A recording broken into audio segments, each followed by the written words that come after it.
Hello everyone, जय जगन्नाथ। तो कौन है ना, श्रावण मासर प्रथम सोमवार थिला। तो सकाल उठिक नित्यकर्म करिके सजबाज होइके अलतारे मंदिर पळै जाइथिली। तो मंदिर को ठाकुर सामग्री नहीं कि धूप दीप लगे देइथिली मंदिर रे। तापरे ठाकुर को दर्शन करिके मुंडिया मार देइथिली आ समस्तक पई शुभ मनसी देइथिली। आ बेढ़ारे बुलिकी टिके परिक्रमा कर देइथिली जे मंदिर चारिपटे।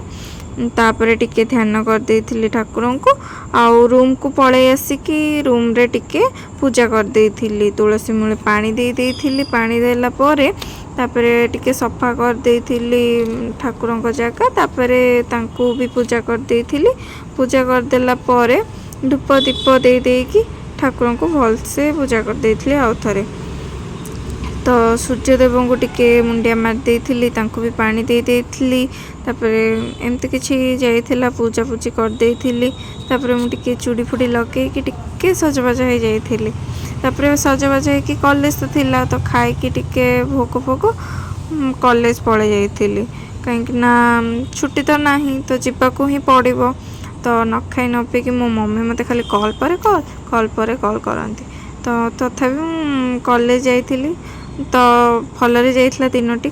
टिके फ्रूट्स वगैरह खाई संध्यारे आसिकी संध्या दीप लगे देइथिली।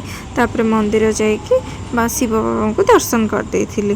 तो बेढ़ारे टिके परिक्रमा कर देइथिली, प्रार्थना कर देइथिली। तापरे संध्यारे रिंकी मो पई पनीर परोटा बनै देइथिला। तो बहुत ही टेस्टी हेतला, यम्मी हेतला। आउ से मो मम्मी परिका मोर केयर नोची। Thank you and thank you all. Please do like, share and subscribe. Thanks for watching.